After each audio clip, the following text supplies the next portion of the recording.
Hello students, now we talk about perianth. इससे पहले हम लोगों ने फ्लावर पार्ट्स के बारे में पढ़ लिया है, सेपल्स, पेटल्स, ब्रैक्ट्स। तो अभी जो है पेरियंथ के बारे में पढ़ते हैं। देखो, ये एक कलेक्टिव टर्म है, ठीक है। ये एक ऐसा टर्म है जिसको हम सेपल और पेटल के लिए इकट्ठा लेते हैं। जब हम सेपल और पेटल को डिफ्रेंशिएट ना कर पाएं, ठीक है, मतलब हम किसी फ्लावर में अगर ये देखें कि हमें समझ नहीं आ रहा कि ये सेपल है या पेटल है, या दोनों जब एक मिक्सअप फॉर्म में है, अनडिफ्रेंशिएटेड हैं, तो उनके लिए हम ये टर्म इस्तेमाल करते हैं। It is a collective term given to the group of undifferentiated sepals and petals, ठीक। और ऐसे ही हर पेरियंथ के अंदर जो आपका एक यूनिट है उसको हम टैपल बोलते हैं। जैसे हमने पढ़ा था ना, कैलिक्स के अंदर अगर एक पर्टिकुलर यूनिट है तो उसको हम सेपल बोल रहे हैं। कोरोला के अंदर की एक पर्टिकुलर यूनिट को हम पेटल बोल रहे हैं। ऐसे पेरियंथ के अंदर अगर कोई एक सिंगल यूनिट है तो उसको हम टैपल बोलते हैं, ठीक। इसके अंदर दो टर्म और आते हैं, सेपेलॉइड एंड पेटेलॉइड। अगर टैपल्स जो हैं ग्रीन कलर के हैं, दैट मीन वो सेपल को रिजेंबल कर रहे हैं, राइट। तो उनको हम सेपेलॉइड कह देते हैं। जैसे डेट पाम में, खजूर के पेड़ में ऐसा देखने को मिलता है। अगर पेटेलॉइड है, पेटेलॉइड का मतलब अगर जो टैपल्स हैं वो एक्सेप्ट ग्रीन कोई दूसरे कलर के हैं, येलो है, रेड है, दैट मीन कलरफुल हैं, तो उसको हम पेटेलॉइड बोल देते हैं, ठीक।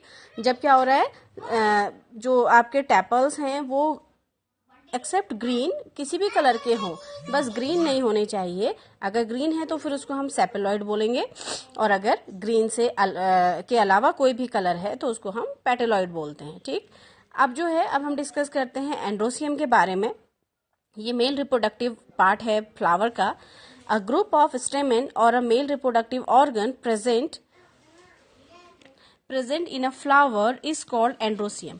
ये मैंने आपको पहले भी बताया है कि जो एंड्रोसियम है उसकी एंड्रोसियम सारे के सारे एक आपके तरीके का आपके पूरे मेल रिप्रोडक्टिव ऑर्गन के कलेक्टिव टर्म को बोला जाता है। अगर आप सिंगल मेल रिप्रोडक्टिव ऑर्गन की बात करेंगे तो उसमें आप शब्द इस्तेमाल करेंगे स्टेमेन, ठीक। तो आपका जो एंड्रोसियम है, या जो आपका एंड्रोसियम के अंदर जो एक सिंगल यूनिट है जिसको हम स्टेमेन कहते हैं, स्टेमेन या जिसको हम माइक्रोस्पोरोफिल भी बोलते हैं, तो उसके दो पार्ट हैं। एक लंबा फिलामेंट है, ये मैंने बनाया है आपके लिए, ये लंबा फिलामेंट है, और इसमें जो टर्मिनली बैग लाइक स्ट्रक्चर है इनको हम कहते हैं एंथर, ठीक है। अब ये जो एंथर हैं इनके बीच में, अभी मैं आपको दिखाऊंगी, इसमें दिख नहीं रहा है लेकिन मैं कनेक्टिव, इन दोनों के ये जो आपके लोब है, एंथर लोब, इनके बीच में भी एक ये इस एरिया को हम कनेक्टिव बोलते हैं, ठीक। तो मेनली इसके तीन भाग हो गए, फिलामेंट, एंथर। हाँ, इसमें ये कनेक्टिव दिखाया हुआ है, ये कनेक्टिव हो गया जो इन दोनों को जोड़ने का काम कर रही है, ठीक। तो तीन पार्ट हो गए। तो अब वैसे मोस्ट ऑफ द जो एंजियोस्पर्मिक प्लांट्स हैं उनके एंथर में आपके जो ये आपके जो लोब्स हैं या एंथर लोब्स हैं वो डाइथिकस होते हैं, दैट मीन दो लोब होते हैं, ठीक है। लेकिन कुछ फैमिलीज ऐसी हैं एंजियोस्पर्म में जिनमें केवल एक लोब होता है। उनका एक एग्जांपल आपका मालवेसी है, उनको हम मोनोथिकस भी कहते हैं, और चाइना रोज। सबने देखा है गुड़हल का पेड़, गुड़हल का फूल, तो गुड़हल के फूल में जो है एंथर के अंदर, स्टेमेन के अंदर एक ही लोब होता है, एक ही एंथर लोब होता है।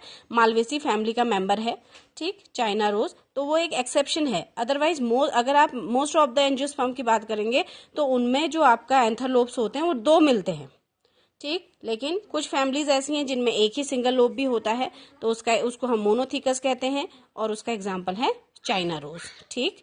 इसके बाद हम बात करते हैं कि टाइप्स ऑफ स्टेमेन कैसे हैं। स्टेमेन्स के भी अलग अलग प्रकार हैं, बेसिफिक्स्ड, एडनेट, डॉर्सिफिक्स्ड और वर्सेटाइल। देखो, अगर फिलामेंट जो है वो बेसल पार्ट से जुड़ा हुआ है एंथर के, देखो ये फिलामेंट है, ऊपर के हिस्से एंथर हो गए, इसके बेसल पार्ट से जुड़ा हुआ है, ठीक है। बिल्कुल नीचे वाले हिस्से से जुड़ा हुआ है तो उसको आप बेसिफिक्स्ड कहेंगे। इसका एग्जांपल है मस्टर्ड।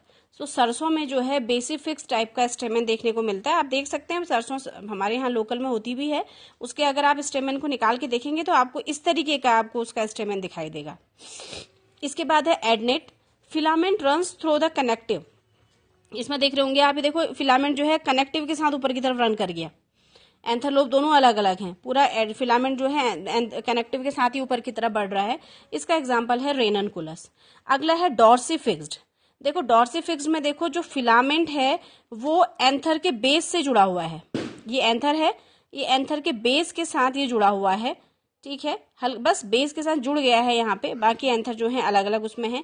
तो सिट्रस, जितने भी खट्टे फल हैं उनमें इसी तरीके का डॉर्सिफिक्स्ड स्टेमन देखने को मिलता है। वर्सेटाइल, ये वर्सेटाइल है, डॉर्सिफिक्स टाइप का ही स्टेमन, बट इसमें जो एंथर्स हैं वो स्विंग कर रहे होते हैं, झूल रहे होते हैं फिलामेंट के ऊपर। ठीक है, फिलामेंट के ऊपर ये कैसे हो रहे होते हैं, झूल रहे होते हैं। ऐसा आपको वर्सेटाइल जो आपका स्टेमन है ये आपको ग्रासेस में देखने को मिलेगा, यूकेलिप्टस में देखने को मिलेगा। तो ये कुछ टाइप्स थे स्टेमन के। अगले सेशन में हम जो है एंड्रोसियम के बारे में कुछ डिटेल में पढ़ेंगे। अभी के लिए बस इतना ही।